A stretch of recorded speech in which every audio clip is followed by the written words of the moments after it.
Se fala de reforma tributária, ela está sendo implantada, fala-se na reforma administrativa, reforma previdenciária, reforma política. O que você faria numa reforma política, se fizesse a reforma política, se entendê-la necessária? Pergunta difícil, hein, homem? Pergunta difícil. Eu vou falar minhas duas posições sobre reforma política. Quando todo mundo fala em reforma política, vocês estão falando muito em modelo de votação. É distrital misto. Muitos vão nessas linhas. Pode ter mais partido, pode ter menos partido. Eu vou levar minha reforma política para outro campo, tá? Porque, por mais que eu falasse, Renan, qual a sua opinião? Eu gostaria de ter voto distrital misto de lista fechada, para não ter nem tiririca na lista. Mas isso é uma outra discussão, a gente pode, depois, se quiser abordar em outra pergunta, a gente faz. A principal parte de uma reforma política nossa é entender qual o problema político do Brasil. E o problema político do Brasil é o orçamento e as decisões políticas são concentradas à mão de gente que administra os piores estados e municípios do Brasil, e essas pessoas não têm nenhum compromisso com o resultado, e elas mandam mais do que as pessoas que têm compromisso com o resultado. Ponto. O que eu quero dizer, traduzindo o que eu falei, o presidente do Senado é do Amapá e o presidente da Câmara é da Paraíba. Eles não podiam estar nessa posição. Tem pessoas dos piores municípios, de regiões mais mal administradas no Brasil, no Tribunal de Contas da União, no STF. Alguns dos últimos nomeados, teve um cara do Piauí, que é o Cássio Nunes, e teve o Flávio Dino do Maranhão. Piauí e o Maranhão apresentam alguns dos piores índices de desenvolvimento humano. É como se eu pegasse para administrar um time de futebol, um técnico que acabou de ser rebaixado para a Série D. Não tem nenhum sentido eu botar um técnico na Série D na seleção brasileira, mas na política brasileira faz sentido. E como é que eu altero isso? Veja, o dinheiro dos catarinenses ele é tirado via impostos, ele vai para o governo federal, e aí ele, pelo Fundo de Participação dos Estados, Fundo de Participação dos Municípios, ele é enviado para municípios pouco funcionais em outros lugares do Brasil. Eu fui visitar esses lugares pouco funcionais. O IDH desses lugares, a atividade econômica não aumenta. E os governadores não têm nenhuma obrigação em fazer a arrecadação do Estado aumentar. Ele só fica com o pires na mão, dando calote para o governo federal, ou esperando cair o dinheiro. Então, um governador, por exemplo, do Maranhão, ele não melhora a vida do maranhense. Ele só fica aguardando um paulista, um catarinense trabalhar mais para coletar mais impostos do governo federal e cair no cofre dele. Aí sabe o que acontece? Um salário de um professor no Maranhão, ou um salário de um policial no Maranhão, é mais alto do que um de São Paulo. Mesmo o custo de vida lá sendo muito menor. Vocês sabiam disso aqui? Talvez, eu não vi o de Santa Catarina, mas talvez seja mais alto que o de um policial ou de um professor em Santa Catarina. É justo se o dinheiro foi coletado aqui? Só que os índices educacionais, os índices de segurança pública nesses lugares são piores do que São Paulo e Maranhão. Desculpa, São Paulo e Santa Catarina. Isso não é correto. Como resolver isso? Minha reforma passa pelo seguinte. Todo prefeito e governador, eles terão que, tirando o fato de serem populares, que é o que eles só querem ser populares, para poder concorrer a uma reeleição, eles terão que obedecer índices de desempenho.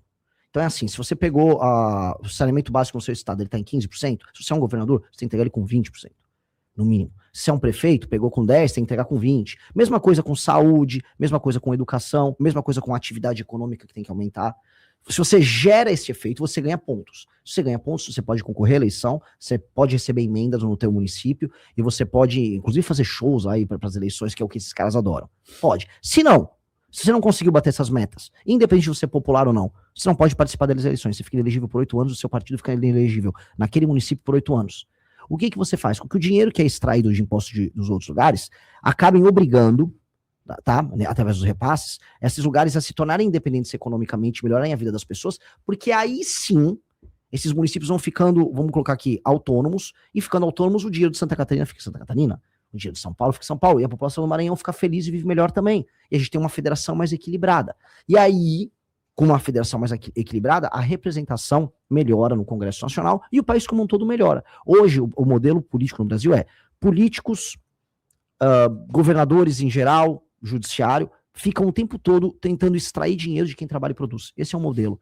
Para resolver isso, indicadores de desempenho muito claros e punições para quem não conseguir cumprir. Com base nisso, a gente começa a reequilibrar a federação. Se não, eu vou colocar aqui, não é nenhuma provocação, é a verdade, a federação vai quebrar.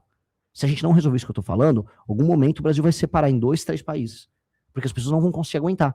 Uma hora, o cara que tá pagando imposto aqui em Santa Catarina vai falar, eu tô de saco cheio, não aguento mais ter que sustentar o prefeito de Bacabal, no Maranhão. Não dá.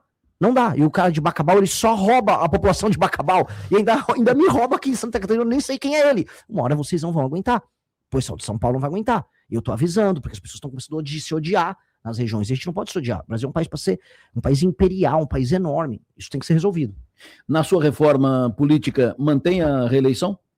Eu manteria a reeleição para deputados. Eu acho, entretanto, muito mais racional a gente aumentar o mandato de presidente para 5 anos e não ter reeleição. Aí o presidente consegue apresentar um projeto, e aí ele pode, na reeleição, lançar um candidato do partido dele. Acho que não tem problema nenhum. Agora, o modelo de reeleição, como nós temos no Brasil, é um modelo doente. Por que doente? Porque os mandatos são construídos para apenas se reeleger. E aí você tem Já assume tratando a reeleição. Exato. E o terceiro ano de mandato já é campanha.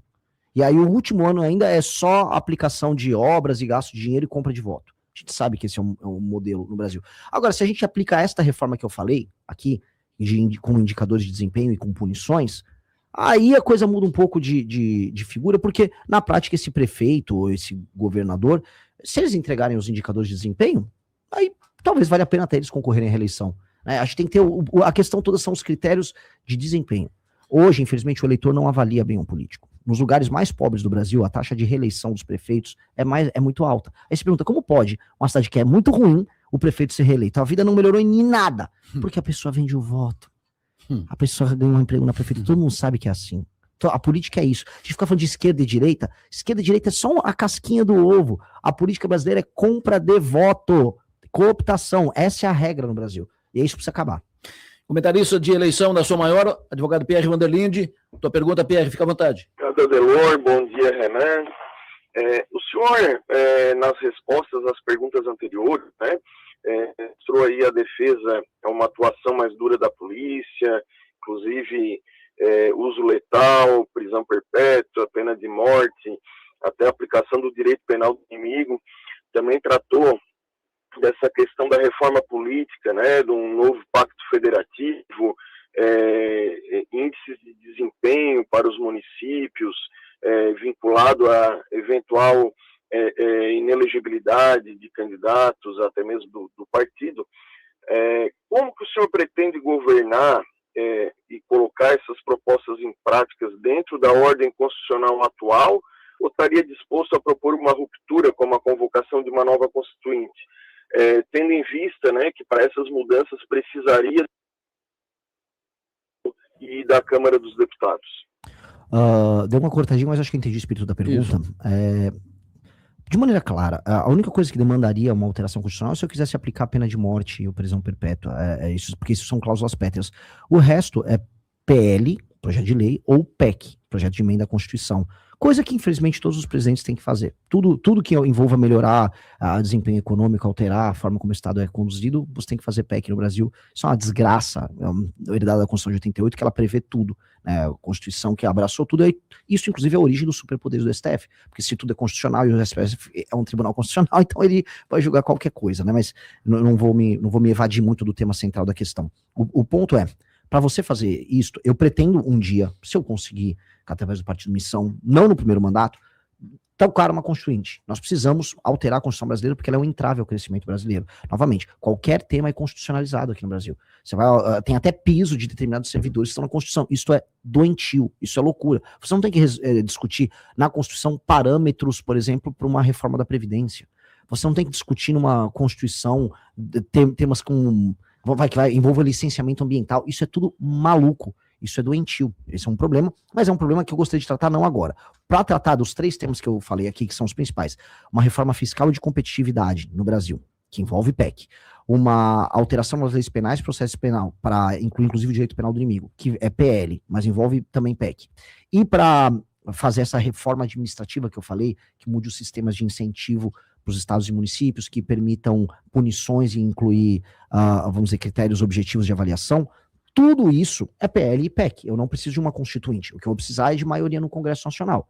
Tá? E aí entra a pergunta do como. Para ter maioria no Congresso Nacional, eu tenho que escolher os inimigos que eu preciso primeiro. Né? Igual como você faz para comer um elefante, por pedaços. O primeiro pedaço que a gente tem que comer é a da reforma fiscal, que eu tenho que fazer na transição. Eu ganhei a eleição em outubro, em dezembro eu tenho que estar fazendo uma reforma fiscal com a legislatura atual.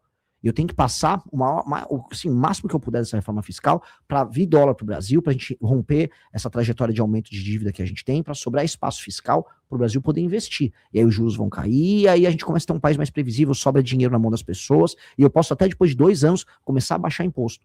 Que aí eu consigo baixar, porque eu vou reduzir o aumento da dívida e o aumento dos gastos do Estado. Isso é uma notícia boa. Segunda coisa, aí entra algo que vai me deixar altamente popular. Eu vou declarar guerra ao crime organizado, e eu vou destruir o crime organizado.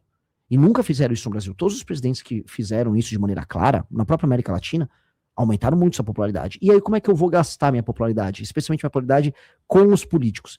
Aí eu vou gastar tudo numa reforma administrativa. Tudo nessa reforma que eu falei. Que essa é a reforma que vai desmontar a forma de fazer política do Centrão no Brasil. E aí eu falo para o nosso ouvinte, o STF é um problema? Sim, um grande problema. É um problema que começou a crescer a partir de 2012 e que agora e chegou no ápice aqui nos últimos anos e que agora a gente está sentindo, nossa, é um problema muito anômalo. Sim. Agora o maior problema nosso é o Centrão, que é a forma antiga, arcaica de fazer política no Brasil, que vem do período colonial. Inclusive o Centrão está sempre nos mesmos escândalos junto com o STF. Inclusive as nomeações do STF têm relação com o Centrão. Tudo isso está relacionado. Destruir o Centrão é mais importante do que... Ou melhor, destruir a forma de fazer política do Centrão é mais importante do que destruir a mentalidade da esquerda ou o próprio STF. Porque ele dá base para tudo isso. Ele dá base. O Maranhão, eu vou falar para vocês, é um estado socialista. E ele é um estado socialista sem precisar nenhuma medida de ter um comunista administrando ele. Simplesmente porque o Centrão cria esse tipo de modelo de pessoas dependendo do Estado. Para você ter um negócio tem que ter o Estado praticamente como sócio. Uma economia completamente baseada em dinheiro estatal. Isso foi criado pelo Centrão. O Centrão faz isso. O Centrão é o grande inimigo. O Centrão é o grande traidor que destrói qualquer projeto político. Nós temos que mudar. Não, eu não vou sair prendendo pessoas do Centrão. Ainda que eu gostaria de fazer isso com alguns. Mas o que eu vou fazer é alterar o sistema de incentivos para que o próprio político do Centrão trabalhe direito. Esse é o jogo. Falando várias vezes aqui do STF. STF hoje ele está politizado, porque lá ele tem nomeados do Lula, do Bolsonaro, do Fernando Henrique ainda, porque os ministros do STF são todos nomeados pelo presidente da República, que indica para o Senado aprova ou não, e o presidente nomeia. Isso cria, ou tende a criar, uma dependência, uma relação dos ministros com o poder, com os políticos. Como é que tu avalia a possibilidade de mudar essa regra, fazendo com que os integrantes do STF sejam de carreira ou concursados? Veja só, eu não sou tão otimista com a ideia do concursado. Você tem dentro dos concursados, quando eles chegam em posições importantes, o lobby do judiciário, por exemplo, para super salário. Não é isso que vai determinar se o STF vai ser bom ou ruim. Sabe o que vai determinar? É tirar os poderes do STF. Hoje o STF manda em tudo. Eu vou dar um exemplo. A Suprema Corte Americana ela também funciona com nomeação política. Sabe por que ela não interfere tanto? Porque ela só trata de matéria estritamente constitucional. Ela tem um filtro de entrada. Nos Estados Unidos, o STF deles cuida de 50 ações. No Brasil, são de 8 mil ações. O STF também tem superpoderes aqui no Brasil, porque 83% das decisões delas são monocráticas. Portanto, cada ministro é uma sentença, dá a canetada dele e fica com uma decisão monocrática. Outra coisa que eles podem fazer, como eles viram uma espécie de última instância do judiciário, que eles não podem ser, eles têm que ser apartados do judiciário brasileiro, eles têm... eles podem sentar em cima de um processo, por exemplo, pedir vistas, e ficam o tempo todo sentado no processo. E aí você pode ajudar uma empresa ou ajudar um cliente, que é o que eles fazem. Eles também têm escritórios de advocacia ligados aos familiares deles, que deveria ser proibido, como é em qualquer lugar sério. Então, se a gente já tira todos esses elementos do STF atual, ele só vai tratar de maneira jurídica os temas jurídicos. E a última, que é a mais importante, a gente tem que criar uma corte política, feita com, aí sim, desembargadores de carreira, que são sorteados de cada estado e ficam no máximo 2 anos nessa corte, e essa corte julga os deputados e os senadores. É a corte política que vai fazer o papel de foro privilegiado. E um deputado não pode ser julgado por um desembargador do seu próprio estado, pro bem ou pro mal, né? Tem que ser de outros estados. Essa corte não tem que ter nenhum tipo de influência política nela, é estritamente técnica, ajudando casos criminais. E aí o que isso vai fazer? O STF não tem mais poder de mandar sobre Câmara ou Senado, portanto, quando o ministro não se comporta direito, o senador vai estar muito tranquilo em chamar ele e, inclusive, fazer o impeachment. Essa é a reforma que a gente precisa fazer para resolver o STF. Pergunta do consultor de investimentos, comentarista de mercado aqui da Rádio Som Maior, Arthur Lessa. Fica à vontade, Arthur. Bom dia, Delor. Bom dia, Renan. Seja bem-vindo a Criciúma. Eu queria fazer uma pergunta bem objetiva na área econômica. A gente tem visto vários projetos, é a pauta da semana, a questão da escala e da jornada de trabalho, e aí se discute o salário do brasileiro, o salário mínimo, reduzir a escala sem reduzir o salário, né, sem reduzir a remuneração. Mas um ponto que não se discute em nenhuma das alas da política brasileira é a redução do custo de contratar. O brasileiro recebe pouco porque a empresa gasta muito para contratar um dinheiro que não vai para o brasileiro, não vai para o trabalhador. Como é que no seu governo seria resolvida essa questão? Que ações, que mudanças seriam feitas para que o custo da empresa fosse mais próximo ao que é recebido pelo trabalhador? Renan, fica à vontade. Grande pergunta. Olha, só para começar aqui, eu não vi ainda os demais, tá? Mas eu sou o único pré-candidato completamente contrário a esse projeto populista do governo Lula, que vai gerar desemprego, que é o fim da escala 6x1, porque eles colocam nos seguintes termos dessa discussão. Olha, ou de um lado você trabalha 6x1, ou do outro você vai ganhar a mesma coisa e vai trabalhar menos. É mentira, porque ele está levando a erro as pessoas. Tem que ser, ou de um lado você vai ter a possibilidade, tá, de acabar com a escala 6x1, e aí trabalhar menos e ganhar igual, com uma jornada menor, tá? E essa possibilidade é mínima, ou você vai ter desemprego puro e simples. E você não vai ter nenhum emprego. Porque essa é a discussão que tem que ter. As pessoas muito provavelmente ficarão sem emprego, empresas vão aumentar os custos delas, empresas vão fechar, o Brasil vai perder competitividade em alguns setores industriais que ele faz parte das cadeias globais de produção, e vai vir alguma empresa mexicana, alguma empresa chinesa, alguma empresa vietnamita, alguma empresa indiana, e vai roubar os clientes dos brasileiros, e o Brasil vai ficar mais pobre. Porque você não aumenta os rendimentos das pessoas se não aumentar a capacidade produtiva, a produtividade da economia brasileira. Ponto. Só que é papo de maluco populista que o Lula está usando para tentar ganhar a eleição. Só. E a direita não tem coragem de falar isso. Inclusive vi o Nicolas, né, já ensaiando um voto favorável a isso. Ele falou assim, eu vou botar uma emenda que aí o governo vai ter que pagar para as empresas a diferença. Mentira, isso é loucura. Aí a gente vai quebrar as contas públicas só para atender o desejo populista do Lula? Isso é loucura. Então vamos lá, o que a gente tem que ter, e respondendo a tua pergunta, juntando esses assuntos. O modelo de contratação da CLT, que tem todos esses custos, ele é inviável. Nós temos que ter um novo modelo de contratação e uma cobrança, aí sim, dos impostos concernentes à INSS, que é o recolhimento, né? De maneira flat para todo mundo.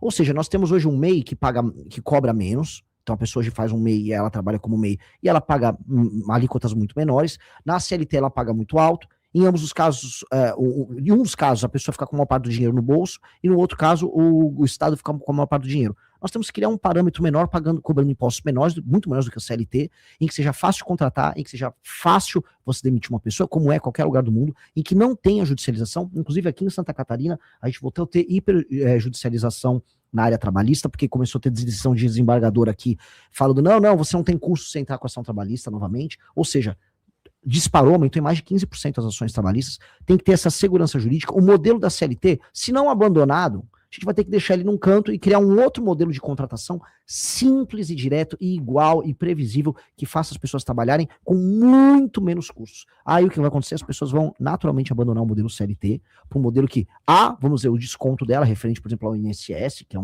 é no fundo a aposentadoria, o sistema previdenciário brasileiro, mas no fim do dia a maior parte do dinheiro ficando com ela e a maior previsibilidade. Este modelo, ele tem que estar presente já no próximo governo. O próximo presidente da República precisa fazer isso, porque o Brasil está indo para uma informalidade bizarra, e nessa informalidade tem pessoas que estão trabalhando e também não estão, basicamente, arrecadando os impostos para a área do INSS. Então isso vai dar um problema previdenciário lá para frente. E o cara da CLT tá pagando um valor altíssimo. Então tá muito desequilibrado. A gente vai precisar reequilibrar para pagar todo mundo um pouquinho, bem menos do que a gente está pagando na média de impostos, e facilitar a contratação das pessoas. Acho que isso vai ter um efeito muito positivo na cadeia como um todo. Renan, pergunta de milhões. Está hoje colocado uma tendência de termos um segundo turno no Brasil entre Lula e Bolsonaro, Lula e Flávio Bolsonaro. Ponto. É a tendência, é o que está colocado.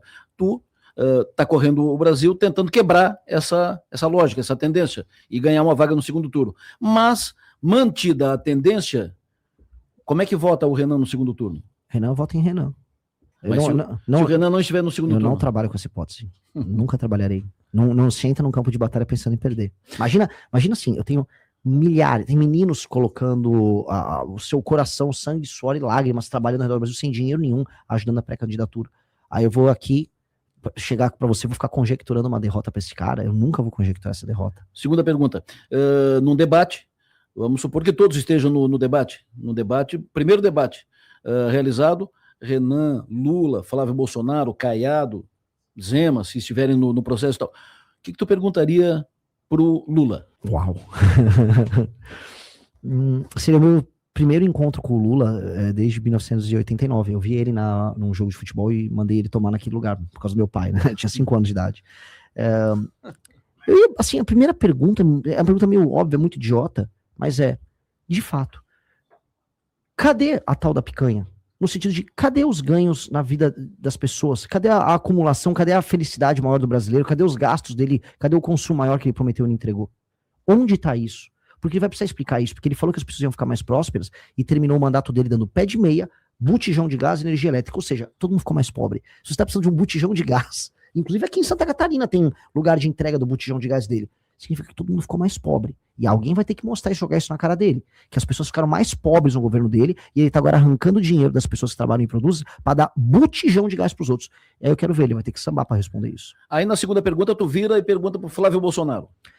A primeira pergunta, Flávio Bolsonaro, explique para o Brasil por que você chegou e entrou com uma liminar mandando o COAF sair da frente para salvar você de um escândalo de rachadinha em que os seus funcionários davam o dinheiro deles em cash, 90% do salário pro Queiroz, e o Queiroz administrava e pagava inclusive as contas dele, Flávio. E se isso não é, isso próprio, uma facilitação do trabalho do STF, porque na prática o STF ficou hiperimpoderado por conta do escândalo da rachadinha do Flávio Bolsonaro, em que o pai dele fez um acordo para salvar ele. E ele vai ter que explicar esse acordo pro Brasil. Porque uma coisa é fazer as pessoas ficarem na frente de quartel, achando que estão enfrentando o sistema. O outro é o próprio Flávio Bolsonaro fazer acordo com o sistema para não ser preso. Se você chegou até aqui, é porque você não engole narrativa pronta. Então já se inscreve no canal e ativa o sininho, porque aqui você vê os cortes que muita gente prefere que você não veja. E faz o mais importante agora, compartilhe esse vídeo, porque informação de verdade só se espalha quando alguém decide passar para frente.